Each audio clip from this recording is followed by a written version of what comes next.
everyone.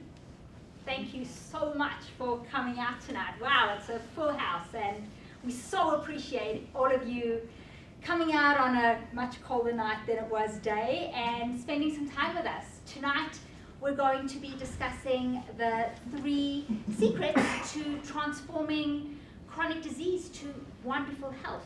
And I know that it's going to be worth sitting in a crowded little space. You're going to learn something, and you're going to walk away with some knowledge and some thoughts that you never knew before. The person who is going to be teaching you and educating you on these little secrets tonight is my partner at Achieve True Health, Dr. Christian Turbide. And I will tell you a little bit about him. First of all, my name is Michal, and I'm a partner at Achieve True Health and part of this health revolution, this health movement that we are starting. My 2 partners are Dr. Christian Turbide and Angella Thompson, with our special guest, Michal Cameron-Coulter, tonight. So without further ado, let me introduce Dr. Christian Turbide for you. Now, he has a lot going on, so I hope you will excuse me and allow me to use some notes, because I don't want to leave anything out or mess it up. So Dr. Turbide is a gastroenterologist, he's a marathon runner, and he's a passionate apologist for nutritional wellness care. He runs a gastroenterology practice here in Calgary, Alberta, where patients often wait up to 12 months for a short 15-minute appointment with him. He's also clinical assistant professor at the University of Calgary, and he's an examiner at the Royal College of Physicians and Surgeons for internal medicine and gastroenterology. He serves as a faculty member on C courses, where he teaches about maintaining health on cruise ships. He has received further training in clinical nutrition and functional medicine through the Institute of Functional Medicine. Dr. Turbide received his Bachelor of Science degree in 1994 from the University of Acadia. I'm dating you here a little bit. I know. And then he received his MD from the University of Sherbrooke in 1998. He practiced internal medicine at the University of Laval from 1998 to 2002, and he completed his gastrointestinal fellowship at McGill University in 2004.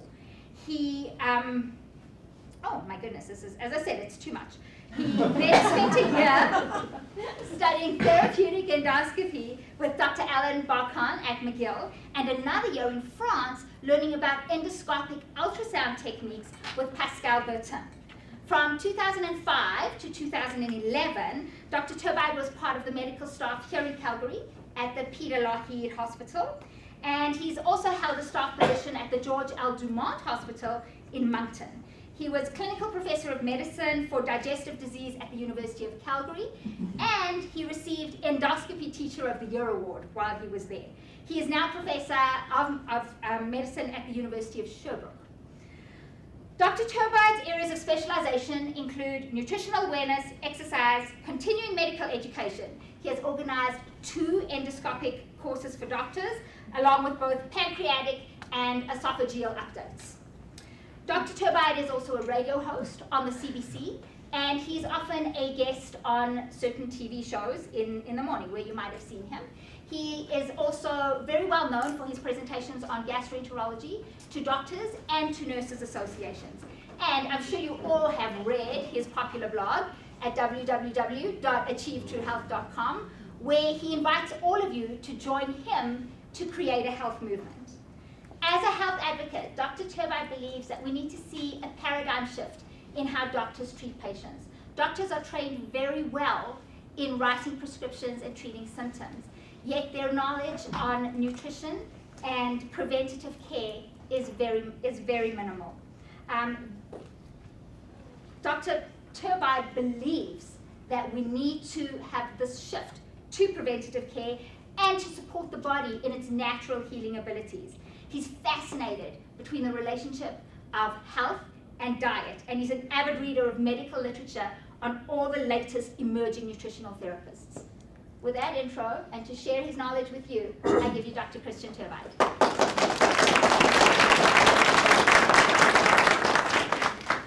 Thank you. Thank you very much for coming, and thank you, Mahal, for that wonderful introduction. Mahal is not just a pretty face, she's also a holistic nutritionist, And I do send patients to her, and she sees them and moves forward in the transformation of their lives through diet. So thank you, Mahalo, for all that, the support that you give. Okay, so a lot more people than we expected. Hopefully we'll be able to go through this together, and we're going to go through some high impact solutions that I feel that we can go through this transformation from where we are to where we want to go together. Is the volume okay, or do you want me to speak louder, or okay? All right.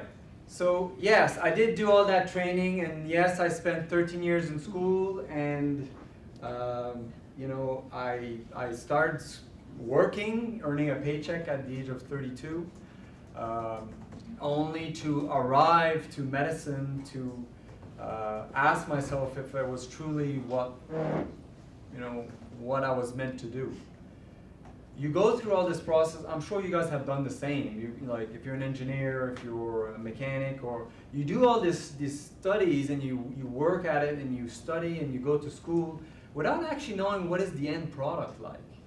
Like I became a doctor without actually knowing what being a doctor was for the longest time. I'm not regretting my choice, but I'm definitely changing the way that I practice medicine. And it's not exactly how I learned it in medicine. Doctors are taught a grocery list of symptoms, and doctors and nurses, I'm not here to to talk badly about my profession. I kid you not. I have tremendous respect for physicians and nurses, and no one would go through that grueling process if you really weren't that empathetic and you didn't really want to help people. Okay? So we go through all this wanting to help people, but are we really given the entire story? We're told these are the list of symptoms in order to arrive to a right diagnosis. Right, Cindy? Yes. Mm-hmm. So Cindy's one of my colleagues. And here's the grocery list, and when you have the grocery list, if you've got 6 out of 10 criteria, you got depression. You got 6 out of 10 criteria, you got a heart attack, okay? You got the diagnosis. And why is the diagnosis so important? Because we have a treatment. Those treatments are often pharmacologically based, pills, medications. Now medications work. I prescribe medications. They work. They relieve your symptoms, most of all. How many blood pressures are we reversing? How many diabetes are we reversing? How many cancers are we actually reversing? Actually, chemotherapy works in about 5% of all cancers. Okay, these are statistics.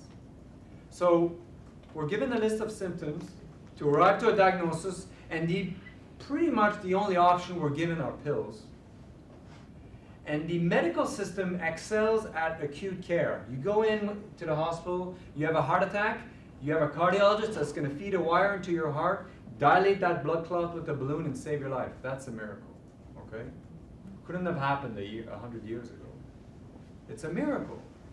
That's acute care. We can't take acute care principles and apply it to chronic care. It's not working. Diabetes, high blood pressure, cancer, anxiety, depression. These are chronic illnesses. And we are failing to treat the chronic illnesses. Why? Because the chronic illnesses stems from lifestyle.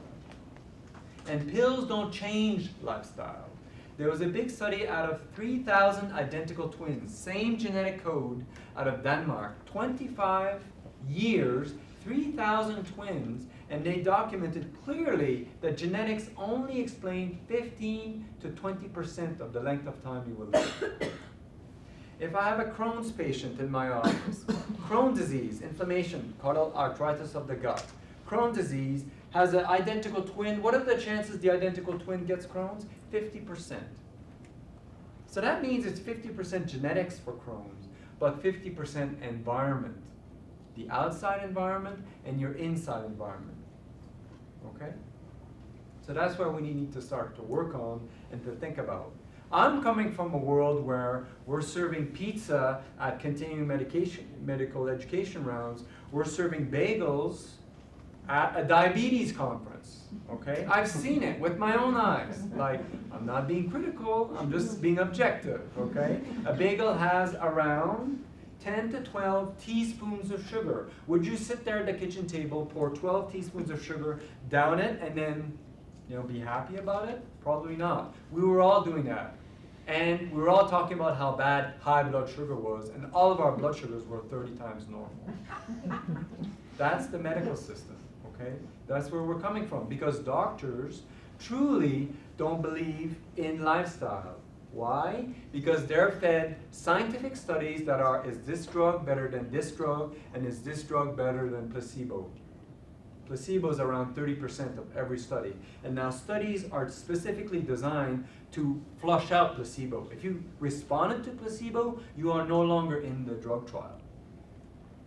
Why not embrace placebo and see what's going on? Why is 30% of the population responding? What's happening to their hormones? What's happening to their thought process?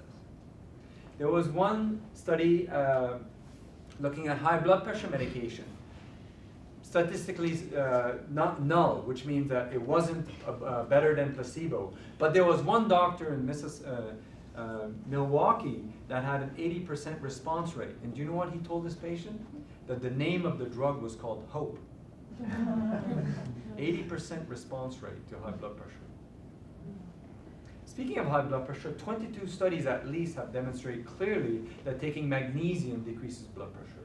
But what type of magnesium? How much should you take? How often should you take it, right? I didn't learn about magnesium in medicine, but now I know, right?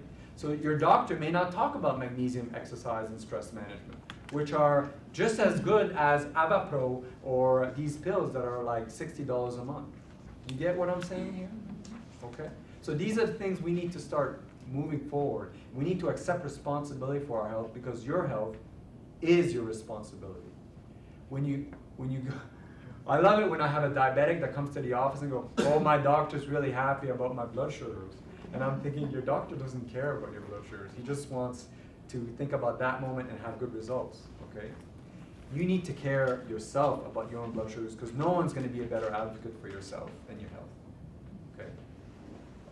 All right, now for the first slide, we're ready to move forward. So, impressive credentials do not mean superior knowledge. I'm a victim of this. 4 years of medicine, 5 years residency, 2 years specialization. We're talking about 12, 13 years in school. And then I went into practice, and I was a digestive disease specialist. And I myself suffer from irritable bowel syndrome, or IBS. When I was in my 20s, I stopped drinking dairy because I was known as the gas guy. I was always bloated and like, So I stopped dairy. Actually, I started drinking lactose-free milk, thinking that was the solution. And then that, finally dairy, and then, been at this for 13 years. And now, basically, I don't eat a lot of wheat, dairy, or corn, simply for my gut issues. And I've gone forward in my solutions for my own health issues, not through my superior knowledge, because I went through medicine and all of that, and I wasn't getting the answers that I needed, because proof is in the pudding. There's nothing that matters more than solutions, and I wasn't getting the solutions. If your gastroscopy, colonoscopy, hydrogen breath test, MRI of the small bowel are normal, you do not have Crohn's, celiac, or colon cancer, I don't really know what to do with it. Well, I personally, Christian Turbide, I know I have ideas, but as a gastroenterologist, I wasn't really trained to deal with that. And I had issues with that, okay? I had issues with having the credentials and not being able to help my patients. Telling them their biopsies were normal, and yet they didn't feel good, and then I would say, well, your biopsies are normal, you don't have Crohn's or celiac or whatever, and then they would look at me with these eyes and go, well, now what? I couldn't deal with that. I didn't know where to go with that, and that's where my frustration hit a wall, and that's why I started looking outside of medicine, going to functional medicine, and I've learned stuff from chiropractors, I've learned stuff from nutritionists. Mahalo and I always have these very in-depth conversations about sugar and carbohydrates and leptin and all these things. These are people that are giving me solutions and ideas to move forward, and it's not necessarily the credentials. So we're getting bombarded by information out there Is it mastery or information overload? Is it Dr. Oz? Is it my cousin? Is it apple cider vinegar? Is it coffee bean extract or what? I mean, we're getting bombarded here. And what I'd like to give to you a little bit tonight would be maybe a little bit of my mastery, what worked for me, and let's get rid of some of the information overload in order to move forward. And I'd like to tell you that don't necessarily look at the credentials. Don't look at the pediatric oncology surgeon from Johns Hopkins Hospital, or maybe get the chiropractor, or maybe get the nutritionist, because ask yourself if it's resonating with you, is it making sense, and above all, are you getting the results that you want? Okay? Augmentino, and most of all, I will love myself, for when I do, I will zealously inspect all things which enter my body, my mind, my soul, and my heart. This is a very powerful quote. What I eat, what I think, my spirituality, my role in my community, my role in my family, my main purpose of life. Did you know that if you just had a main purpose in your life, that it stimulates the frontal lobe and inhibits the reptilian brain that gives you anxiety and stress? Just having a main purpose. People that are spiritual live longer. But it's not necessarily because you're going to mass and going up and down, and eating the bread and all that. It's giving you a life purpose and giving you a sense of having a greater sense. That's spirituality. Okay? When you have spirituality, you documented, you actually live about 10 years longer. Sorry if I spit on you there. My heart. Right? That's good for me. So I'm going to watch everything through love that enters my body, my mind. When you eat a lot of refined carbohydrates, that also boosts your immune system. I'm not talking about in a good way, in a bad way. Autoimmune disease, this is an overactive immune system. Crohn's disease, ulcerative colitis, rheumatoid arthritis, Alzheimer's. These are all partly related to an overactive immune system. Autoimmune disease is actually going up dramatically. Well, look at the source. Okay? Another component of diet is gluten. Gluten is a protein found in wheat, barley, and rye. If you've got an immune reaction to gluten, you've got celiac disease. Your body's trying to attack gluten and attacks your gut, breaks down your gut. But there's a lot of people that are gluten intolerant. They don't digest gluten well. So if you've got issues with the gut, diarrhea, constipation, bloating, you've got general abdominal pain, acid reflux, so gut issues. If you've got brain issues, sleep apnea, cerebellar, so back of the brain issues with coordination and things like that, clearly linked to gluten. Sleep apnea, skin issues, psoriasis, eczema, these are all not directly, but they can be in some proportion helped by eliminating gluten. The main reason that I take out gluten is because gluten has been exposed to a herbicide called Roundup. Now, wheat is not genetically modified. Wheat is hybridized, which means they took this plant, blended it with this plant, to put in with this plant to make a bigger plant. Now, when these different plants come together, it changes the protein structure, yes. But the people that are farming the wheat have realized that they can load up the wheat with Roundup, which is the herbicide, or glyphosate, and that will kill all the weeds, so it's easier for them to bring the wheat in. Well, when you eat the wheat, you're eating the Roundup, the glyphosate. There's also glyphosate in soy, in corn, which are both genetically modified, and beets. So beets and corn are the major sources of artificial sweeteners. And they're loaded with pesticides, and they're genetically modified. So genetically modified just means that the plant is resistant to the herbicide, which means you can load it up and it won't affect the plant. The insects die, by the way, when they eat the plant. But, who cares about us, right? You cannot eat wheat that is unprocessed. You can't go in a field somewhere in Saskatchewan and start chomping down on wheat. So every time you eat wheat, it's processed. It's bread, it's pasta, it's cookies, it's muffins. One slice of bread has 5 teaspoons of sugar. That's a lot of sugar. You don't sit there at the kitchen table and put 5 teaspoons of sugar. It's a lot. So we need to make some choices, okay? If you eat one slice of bread here, well, make sure you don't eat rice, or make sure you don't eat something else. So you need to take conscious decisions of what we put in our mouth. Remember to love? Okay? So, sorry, would that not go into the meat too then? Like, is that not what they eat as well? Yes. Same corn? Yes. Repeat that, please, Christian. so the question is, do the livestock eat grains? And the answer is yes, but they're mostly fed corn. Okay. Corn is genetically modified. It's loaded with inflammatory fats, omega-6. It has a sugar called fructose, which is not a sugar that's used by muscle or by brain. Fructose goes directly to the liver, mostly, and gives us fatty liver and changes our hormone profile. And it goes into our brain and induces what we call as leptin resistance, so you're always craving food. Most of the sweeteners that we eat are from corn, which is fructose, and that's what they're giving cows. So they're giving cows corn, which they're not used to eating, to fatten them up much quickly. Well, if cows fatten up quickly, what's going to happen to us if we eat it? We're going to fatten them up quickly.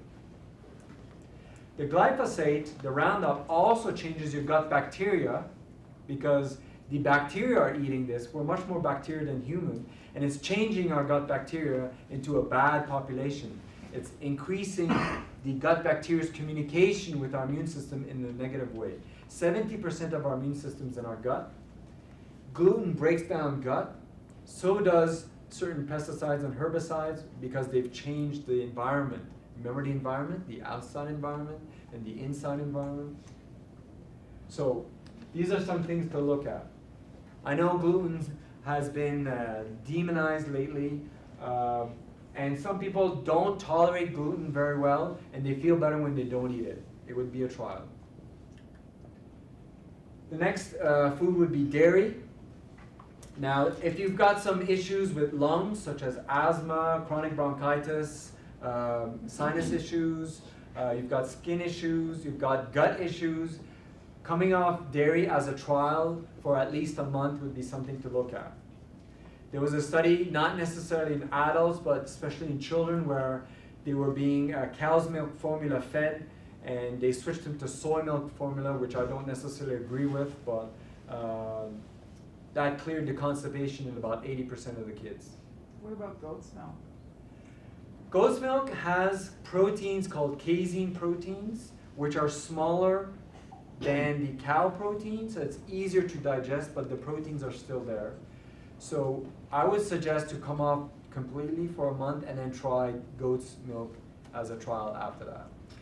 We do drink goat's milk at our house, and my kids tolerate it well. They don't like the taste, but they become used to it. We do eat goat's cheese, but yeah, there are still proteins in the goat's milk, but it's better profile than the cow. We're the only mammals that drink milk from another mammal. We're the only one that does it after the weaning process. And yeah, I mean, there's still milk in cows when they're pregnant, so that's got a hormonal effect as well. Mediterranean diet, these are all studies which have looked at the Mediterranean diet, and these are effects on mortality. Decreased mortality compared to our diet, so we could learn a thing or two. So, all registrants for tonight, we're going to give you a gift, which is an electronic version of a cookbook that Michal and my colleague Angella Thompson have formulated. This is a cookbook that follows the gluten-free, dairy-free, corn-free recipes. There's over 100 recipes, and you know, they're great. The pictures are very tantalizing. They're easy to make.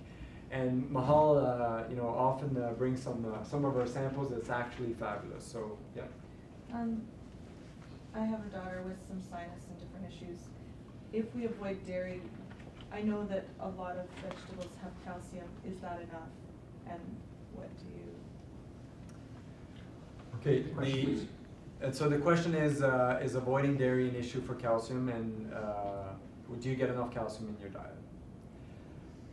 So there was a study looking at 77,000 nurses, and it was shown clearly that drinking milk did not give them better bones.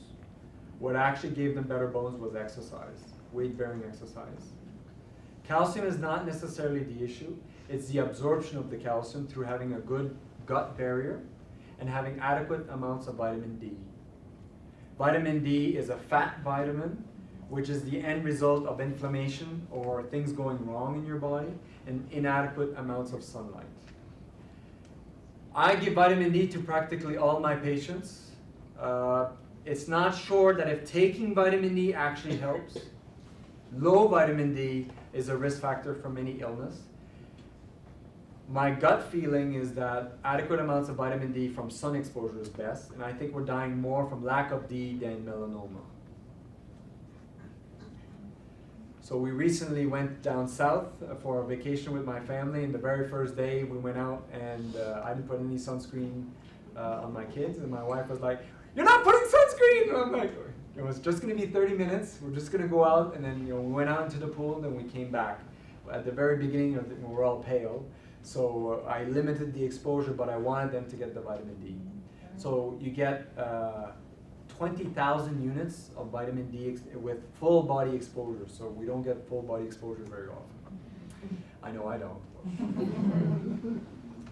So this is our gift to you, a cookbook that Mahal and Angela formulated, and it's absolutely fabulous.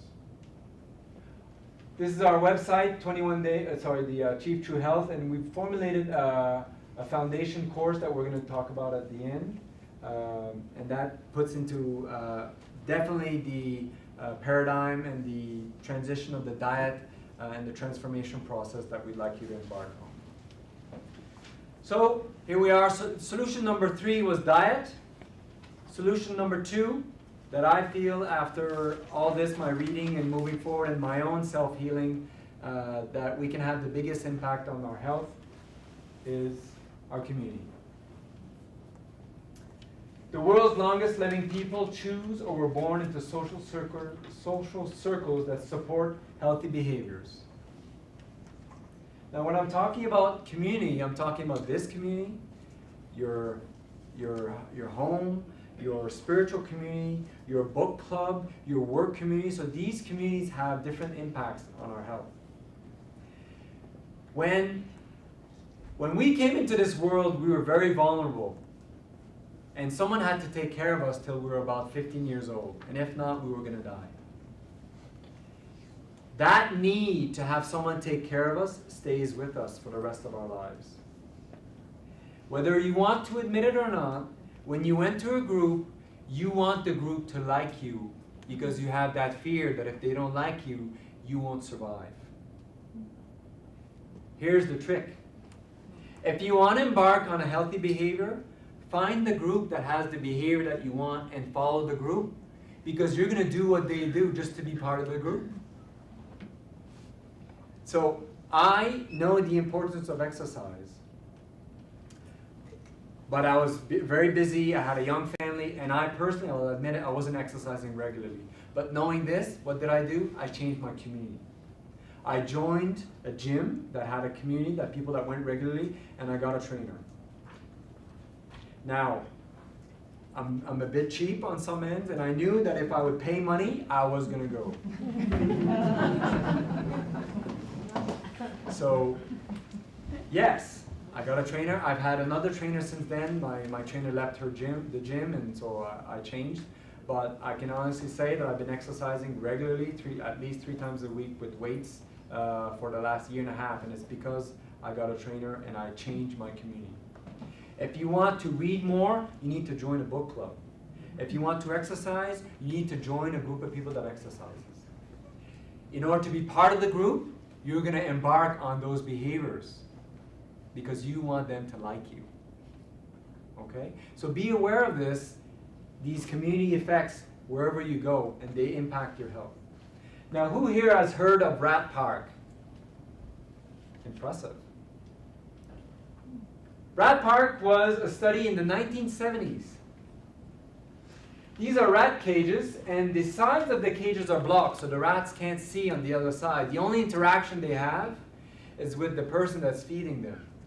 Here's the water, here's the food, and here's a little pipe with heroin. In about 80% of the time, the rats ingested so much heroin that they died. Overdose. 80%. And then there was a scientist that had the idea that it was the community and not the rats themselves, and it wasn't the heroin. So he created Rat Park. This was a lovely playground where rats could run, could jump, could eat, could play with each other. They could rest, they could roll around. They had things to exercise on. They could just sit there and do nothing if they wanted, and also they could take care of their young. These rats also had access to heroin. Practically no rats took the heroin. None. Change their community and you will change the behavior. So there were critics of this study and they said, well, these are rats. What about humans? Well, we do have a human experience, and that's called the Vietnam War. The American soldiers went to Vietnam and they took heroin, and about 25% became addicted. When they moved back, they changed their environment, and less than 2% were addicted to heroin. They changed their community, they changed their environment, and they changed their behaviors. Roseto, Pennsylvania is extremely important. So after the Second World War, there was a big community of Italians that moved to Roseto, Pennsylvania. They basically became Little Italy. They spoke Italian, they worked together, they went to the quarry together, they manufactured, they went to church together, they ate together, did everything together in Roseto, Pennsylvania. And lo and behold, this community effect, even if these Italians ate spaghetti and meatballs all day, had a 50% chance less risk of dying due to heart disease than neighboring communities. Bangor, Pennsylvania is a 15-minute drive, and they had the national average of death due to heart disease, and in Roseto, Pennsylvania, they had 50% less death. The next generation, when these Americans started speaking English and then marrying other Americans, the effect was lost. This was published in 1992 in an American Journal of Public Health. So it's called the Roseto effect, and it's the effect of this Italian community on their health. Also, being part of a spiritual community, doesn't matter the religion, extends your life by approximately 10 years, scientifically determined. Putting loved ones first, having a strong family unit also has been shown to greatly enhance your health benefits. Why? Because a community will pull you up when you're down. In 1994, there was a major, there was a power outage in Chicago.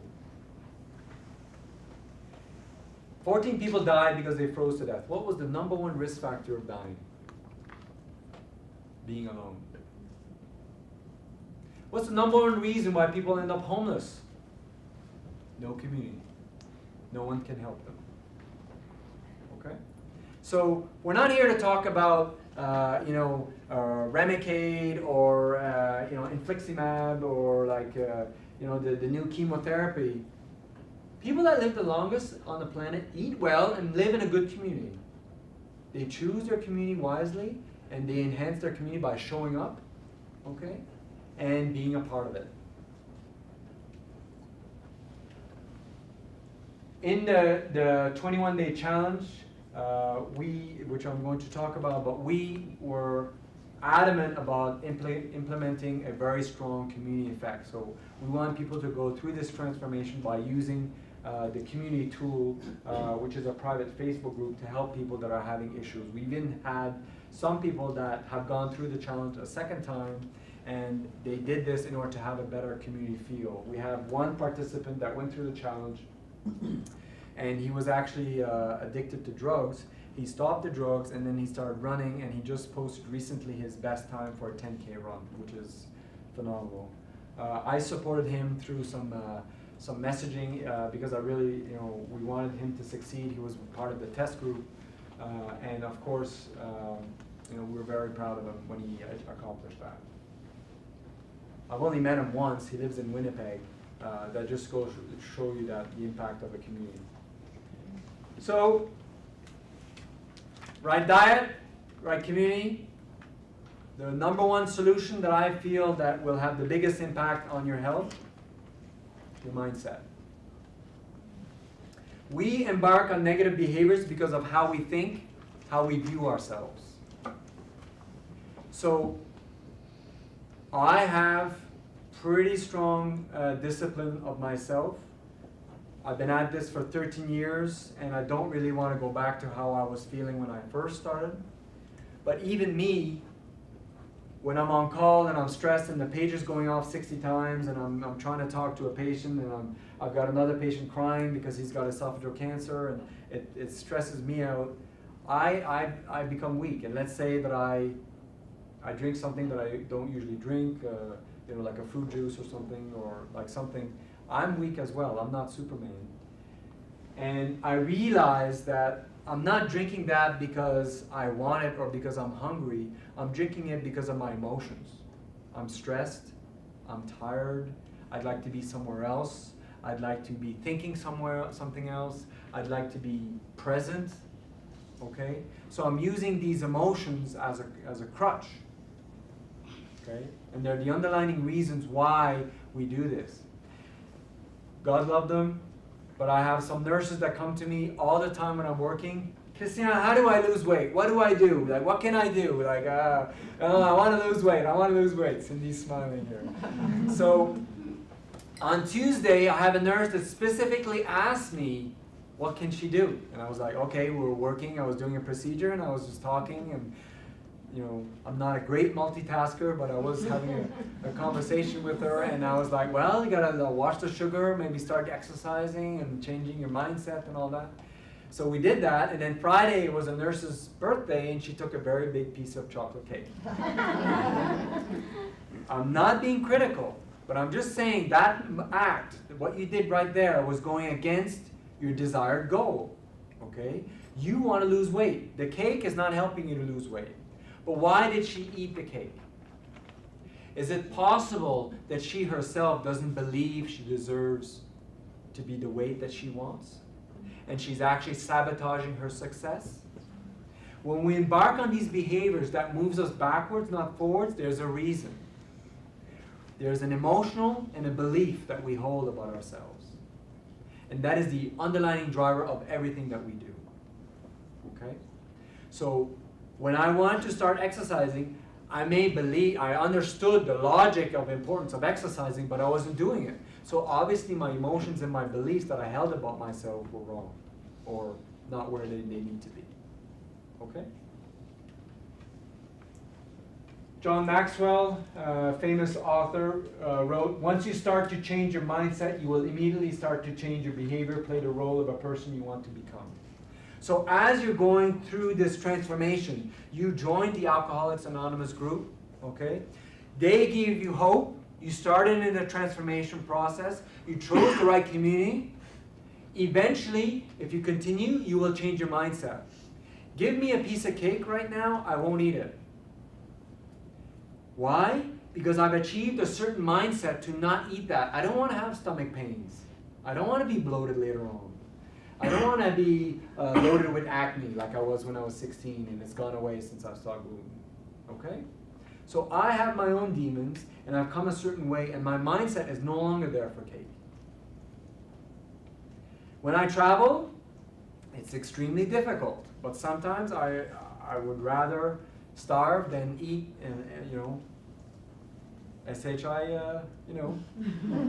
So when you're walking through the airport and you've got no options, that's where my mindset is now.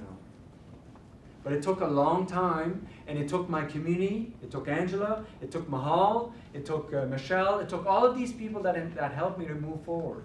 It took my teachers from functional medicine, a chiropractor. It took nutritionists to help me to go forward. I didn't do it alone. I did it with my community. Okay? Now, I'm not Superman. I am weak. I do, bend sometimes, but it's not very often. Change or Die. Alan Duchman. This book changed my life. Get it? Change or Die? Okay, sorry. So Alan Duchman wrote a book called Change or Die, and it hit me in the face because he said that doctors do not transform their patient behaviors. more than 1 out of 10. Why? Because doctors use the 3 F's to change behavior: fact, fear, and force. You need to stop smoking because 25% of smokers get cancer. Fear, you better stop smoking because you're going to get cancer. Or force, that's usually a family or spouses that use force to change behavior. Fact, fear, and force do not change behavior. Why? Because that's logic. And behavior is emotion. That's why you have premiers of British Columbia that are found drunk at the wheel driving their car. That's why you have famous Hollywood actors that are found in cars with certain people of the street. So these are not logical behaviors, they're emotional. In order to change your habit, you need to have the 3 R's: relate, repeat, refrain. I'm an alcoholic, I go to a AA meeting, I find a sponsor that I relate to. It instills hope that I can change. I repeat the behavior by going to see that sponsor. And then finally, I've changed my mindset, I've reframed. Relate, repeat, refrain. I no longer talk statistics with my patients. I know it's a waste of time. I look at them and I say, do you know anyone in your environment that exercises? Have you ever thought about a trainer? That's how I approach it. Okay? So change your diet, change my life. I no longer talk fact, fear, and force. I try the relate, repeat, refrain, and I use it in my own life as well. And I use it for my exercise. That's how I started embarking in. I use the 3 R's and I changed my community. So again, the gift, the cookbook, which elaborates the dietary changes that I spoke about tonight. And we're just going to have a few words from Michal. Is that it? Any more slides, Angela? Okay. So Michal, come on. So Michal is a born and bred Calgarian who achieved great things in her life. And she was actually a gold medal winner in the 1988 Olympics. And then subsequently, through those wins, started helping her community. She became extremely involved in her community. And she became a very important spokesperson and big advocate on many board of governors, businesses. And she continuously helps people by presenting at certain events and helping people in their transformation as well. And she's very, very strongly implanted in her community and her mindset.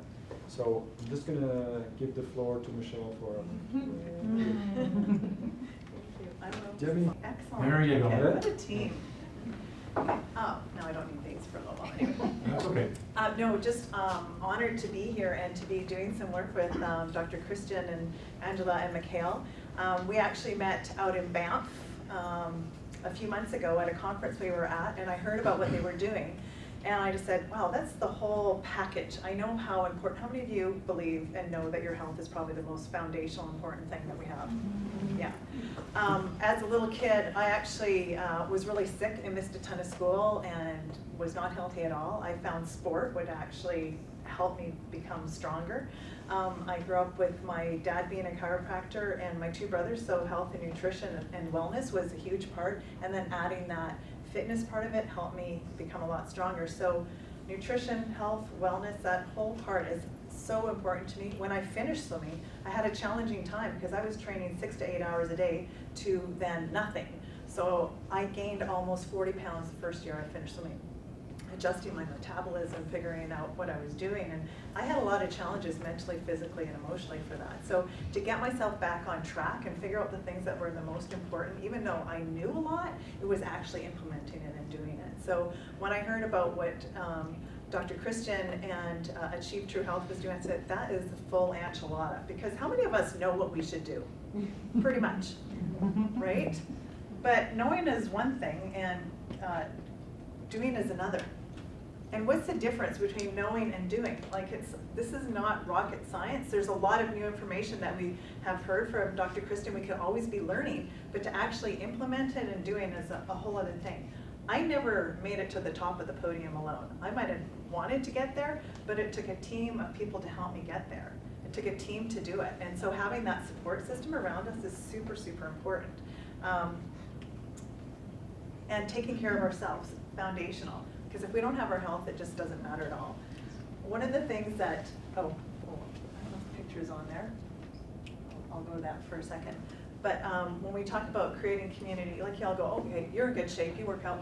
I work out because I have a great bunch of women that I work out with. A whole bunch of them are in here right now. And a trainer that I have too. Because creating that community, how many of you would do more if you were working out with somebody than if you would by yourself? Absolutely. I love going and training with them. Mike's here, give him a wave. You know, to have fun while you're doing it, it doesn't have to be drudgery, but it's that community that Dr. Christian was talking about that makes a big difference. How many times I go and I do way more when I'm with the girls than if I was on my own. There's some days that I work out on my own that I do more, but it's not always like that. So, you know, taking care of ourselves, doing all the things that need to happen to get there. When I swam, I started swimming really, really late. I was 13 years old, and everybody's like, yo, you're way too old. And I had so many mentors that helped me get to where I wanted to get to in sport. And I remember, I won't go into a lot of history of it, but the second year I was swimming, I made the senior B team. And it wasn't because I was good enough, it's because they needed another swimmer. I was still really crappy. But I had all these great mentors and role models that helped me grow faster and learn. And I remember when I paired up with my partner that I swam in the Olympics with, Carolyn Waldo, and our first year swimming together, we were going to the World Championships. And our main competitors were identical twins that had been swimming together for 16 years, and it was our first year swimming together as a pair. And we had been swimming for many years leading up to that. But I was working out at practice this one day, and I was working really hard, and our coach has a mic that can go above and below the water. And she stopped me in the middle of it, and she said, how would you do it if you were already a world champion? And it just changed the way I thought, the way I stood, the way I did things. So I want to challenge you. How would you do it if you were already not just a world champion, but if you were healthy, vibrant, and strong? How would you do that? What would you create around yourself to help you be successful in that, right? We are what we think. How could you do it? Creating that support system. I'm just reiterating a lot of the stuff that Dr. Christian said because it's so foundational, that support system that's going to help us get there, because it is hard to do it on our own. Our mindset, and I want to touch on this one probably the most. How many of you talk to yourself? How many say, I do? Am I? You're talking to yourself right now. But the power of what we say to ourselves. I have 4 children. 3 of them already into post-secondary school, which is amazing how fast it goes. But I remember my oldest, and my youngest is in junior high, and my oldest one, when she was in grade 6, did a science project. How many of you remember the science projects from school that you might have helped a little bit with? Anyway, she said, Mom, I want to do it on the effects of positive and negative thoughts on our energy. And I'm like, yeah. I'm like, how's she going to do that? That's a big undertaking. She did it in 2 parts, and one was a kinesthetic part. Like, if I were to have a volunteer come up here right now and I asked you empowering or disempowering questions, your body physiology would actually change. Stronger when you're being strong, and weaker when you're saying weak things to yourself. So that was the first part of her science project. The second part, she planted bean seeds.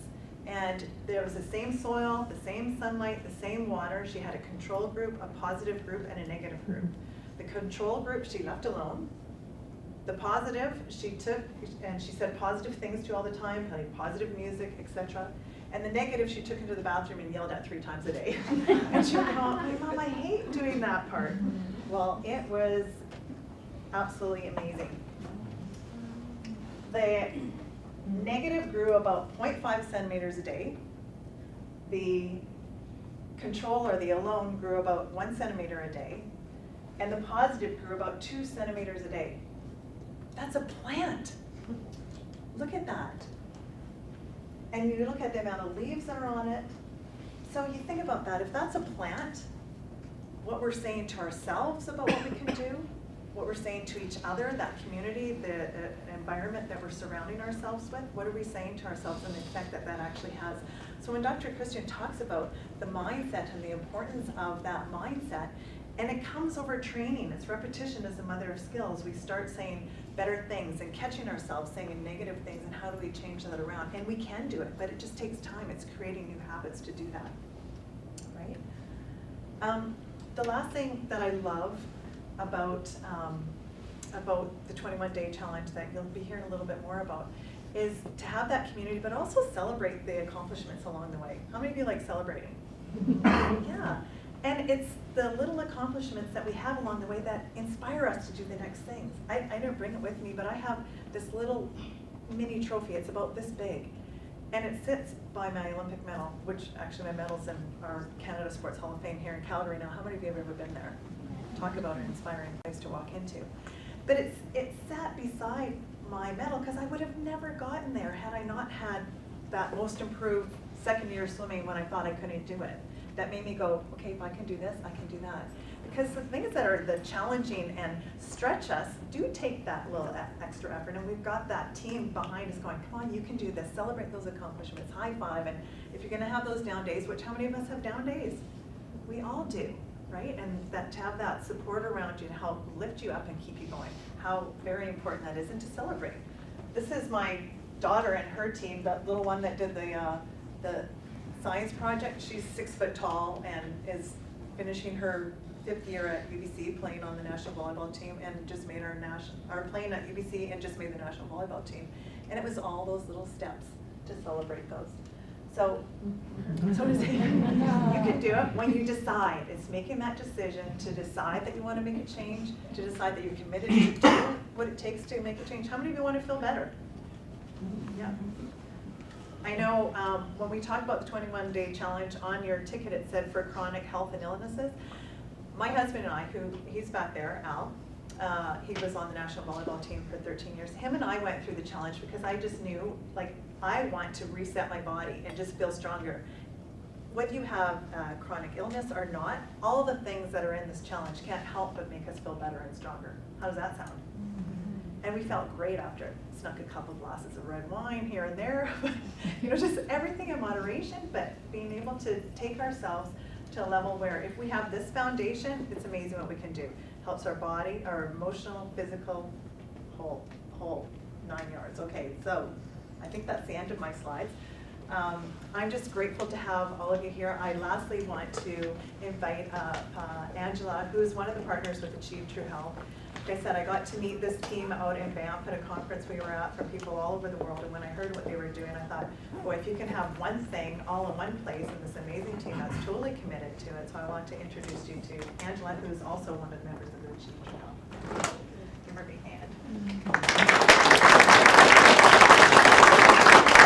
Before I do, this is their cookbook. I have to show you. Like, it makes me, I don't cook at all. Michal, you need the mic. Oh, sorry, the mic for 1 second. I think they have a few copies of the hard copy, but awesome that you're all going to get this for being here tonight. But if you look at some of the pictures in here, it just makes you salivate. I mean, you can make some pretty darn good stuff out of this cookbook. So here we go. Hi everyone, I'm Angella Thompson. I'm the co-founder of Achieve True Health, and I'm really happy that you all came out tonight. Yay! I just wanted to get up here and just tell you a little bit about my story and my experience with this company. So I'm going to keep it quick because we're kind of going over a little bit. 6 years ago, it was really hard. I was stressed. I was wasting away in the hospital. I was underweight. And quite frankly, I felt hopeless. And the doctors that I was seeing didn't have any answers for me. And I saw a lot of doctors, like probably about a dozen, and no one knew really what was going on. So this just went on and on. And the prognosis was pretty dire. You know, they thought, oh, it could be colon cancer, it could be Crohn's. These are big words. So, you know, I was feeling pretty scared. These are, yeah, major illnesses. So I don't know if you know anyone with a chronic illness, but if you have one, it means you get to have a lifetime of surgeries, drugs, and debilitating symptoms, which is not a joy, and it just continues to get worse and worse and worse. So this is what I was facing. And then I went in for a procedure, and the doctor who was seeing me was a new doctor, and I said to him, just like all the other doctors, do you think this might have something to do with what I'm eating? And he said, of course it does. And that was completely different. That just blew me away. And as you know by now, that was Dr. Christian Turbide. And I just had to know more. I had to know more. And as you know, he said earlier, change starts with hope. And with that seed of hope, I did research and I dove into the books and I got excited. I thought, there's something I can do here. I had to wait. I had to wait. Well, here's the difference, first of all, I have to tell you. So the other doctors I was talking to, you know, they were just like, here's what you got and here's what's going to happen to you and I'm really sorry. And it's like, just so depressing. And then Dr. Turbide was very empowering and he was like, you know, I'm certain you can restore this, you can do this. And it was just completely blown away. And this is inspirational. So I started to ask better questions, and instead of kind of putting it in someone else's hands and saying, you know, how can they heal me? I actually was empowered to look for answers myself, and how can I heal myself? And ask better questions. So I had to wait 10 months to see him. So in those 10 months, I was going through literature and reading and researching and asking better questions, and it turns out that Dr. Turbide wanted to ask better questions too. So instantly we bonded and we went on this journey together to change our health. And I didn't know it at the time, but he was also changing his health. So he was sick, I was sick. We're doing all this research, implementing all of these things. We're supporting each other. We had our little community starting to grow. We did more research, more questions, testing our ideas. He was testing it on his patients. I was one of them. We're developing all these protocols, and ultimately we came up with the 21-day challenge. So I'm quite excited about it. Sorry, having dog challenges tonight. We believe that there's a better path to chronic illness, or the path out of chronic illness, sorry. We could find it, and it was our responsibility to support and empower others to do the same. So this wasn't just about me healing myself, Christian healing himself. This was about how do we get this out there? We want to help other people. And this belief has changed our lives, and this is why we're here.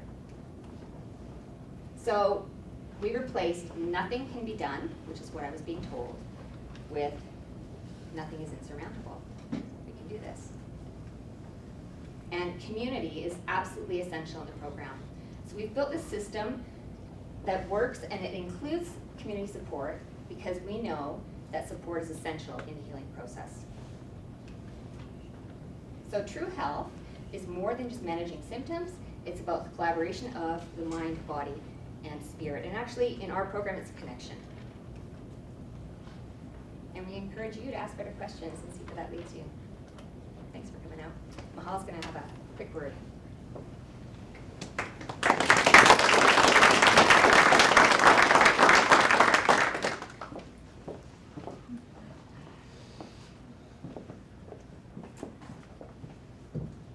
Well, it's me again. So we've come full circle. I hope you guys learnt quite a bit from the three wonderful speakers that we've had. We will have some time for some Q&A afterwards.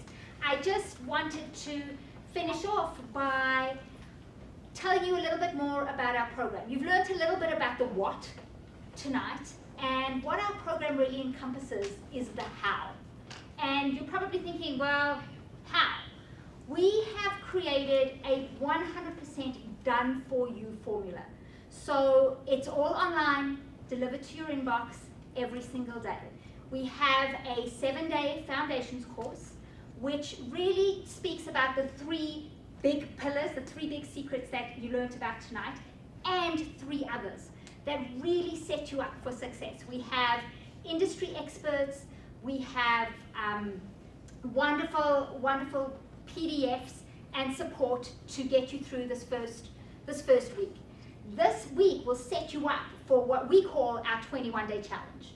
So that's 21 days of following a protocol and seeing how you do from start to finish. Again, through this, you are supported.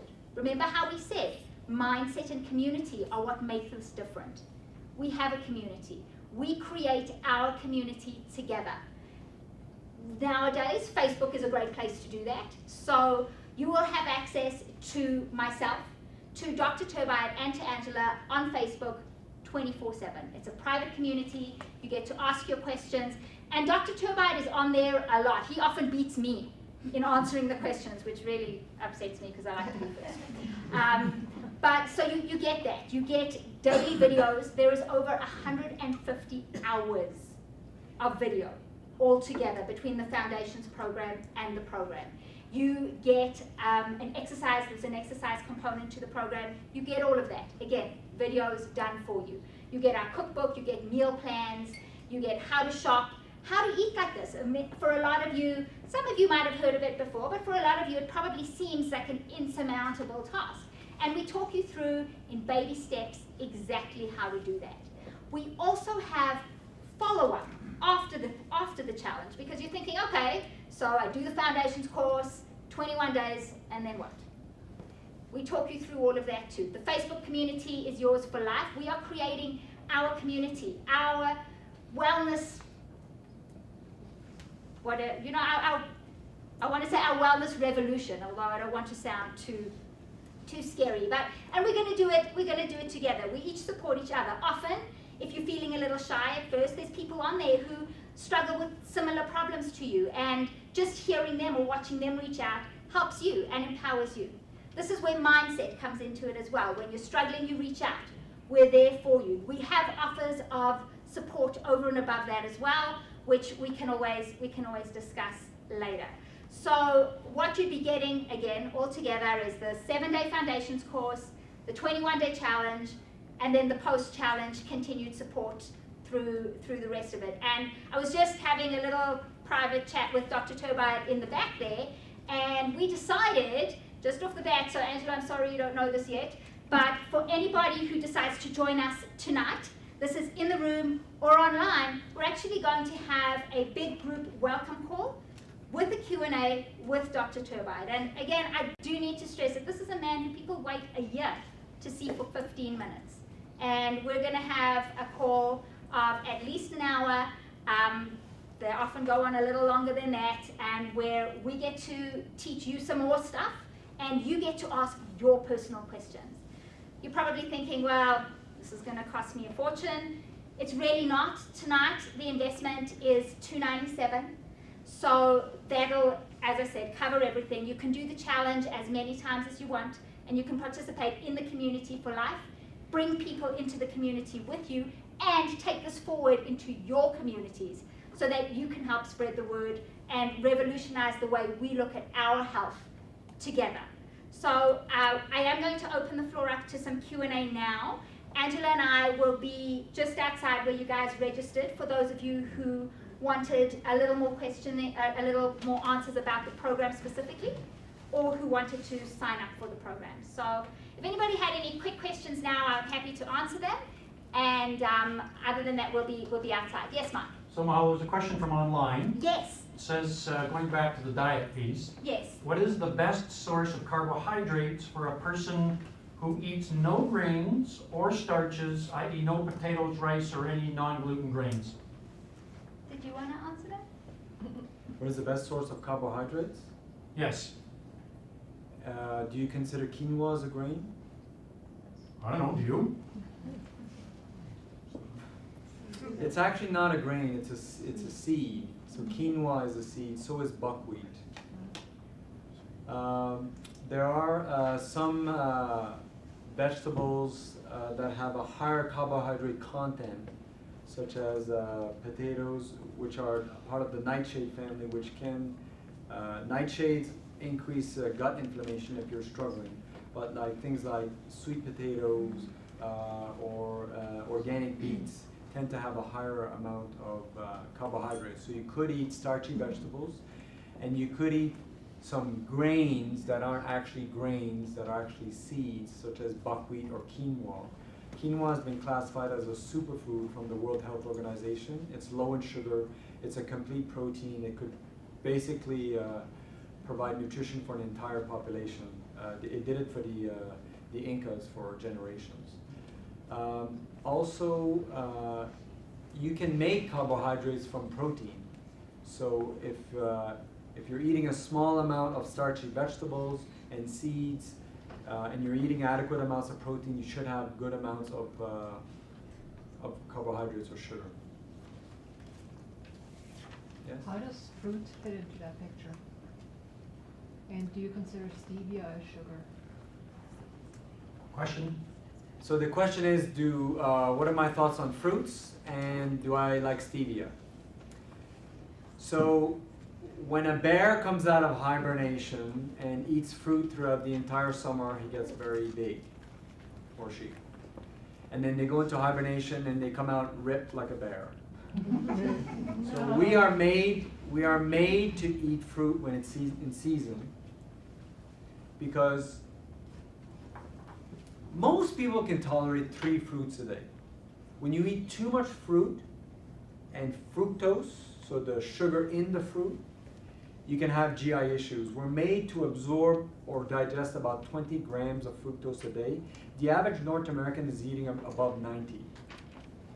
And most of it's coming from corn.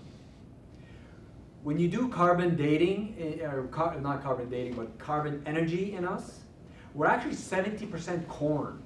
We're more corn than Mexicans who eat corn all the time. That's how much corn we're eating and not realizing it. So back to the fruit. Okay. So fruits are very high in antioxidants, but so are vegetables. Fruits have the color blue, which is very difficult to get in the plant kingdom. I think we can tolerate between 3 or 4 fruits a day. Try as much as possible to eat fruit when it's in season. Try to eat them more in our summer season, because if you eat them all year round, it might be a weight issue over the long term. Try to strive more towards the temperate fruits, so blueberries, blackberries, raspberries, higher antioxidant value, but lower in sugar. Stevia is a plant from South America. I used to think it was great, but apparently it changes the gut bacteria towards a negative way, and I've read that recently. What are you gonna do? You know, like maybe honey. Honey is fructose, but is also higher in antioxidants. Hickory root, which is sweet, or xylitol. These types of things can be used, but it can give you some GI issues. I don't think we use a lot of stevia, most of it when we do use it, so I'm not sure if that small amount's gonna have a big impact on your health. And if you do have a sweet tooth, you gotta go somewhere. I'd rather you take stevia than, than other things. You could eat raw sugar as well, that is unpasteurized, but just remember the real sugar that we're eating is the bread, the pasta, the cookies, and the muffins. Is that okay? What is the impact of artificial sweeteners on the body? Okay, so there was a study looking at... Question, please. Oh, sorry. Mike's like my drill sergeant. I've gone in the Army, so I know what it's like. I told you. Okay, so artificial sweeteners. There was a study looking at people drinking water, drinking regular soda, and diet or artificial sweeteners. And the ones that gained the most weight were the regular pop drinkers. But those that drank artificial sweeteners also gained weight. Why? Because there's no calories in it. We're not going to talk about the chemical structures and ending up in formaldehyde and acetaldehyde in your liver, which it does end up in.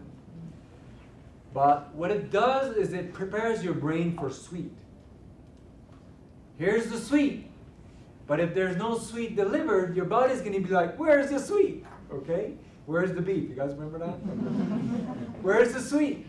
So what happens is you end up having sweet cravings after to fill that void of the sweetness that never arrived, that your brain was prepared for.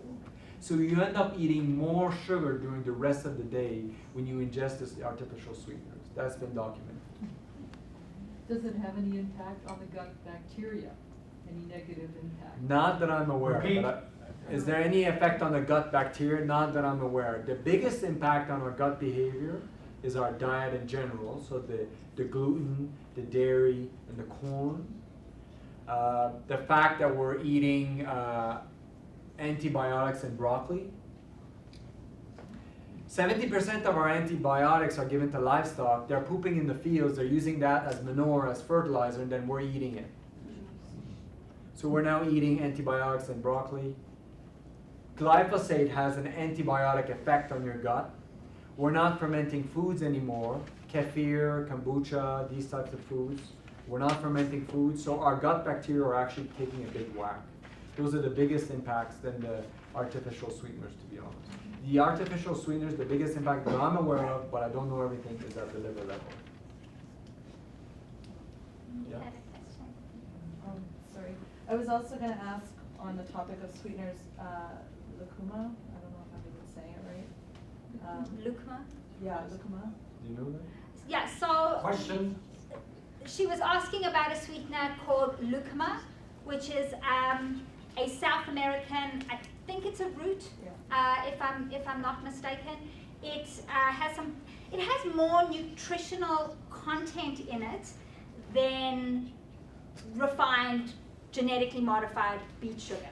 It's still sweet, and if I may add to something that Dr. Turbide said, sweet is sweet, and it's going to have an impact on our bodies in some way, be it in the short term right away or in the long term. So yes, it's more natural. Yes, the body is able to break it down a little better. Yes, it's probably better than the artificial sweeteners because there is some caloric content to it, there is some nutritional value, but it is still a sweetener. So I wouldn't say go nuts. I would say, again, in little bits. One thing about lucuma is that it's in studies it has been shown to have beneficial effects on the gut bacteria.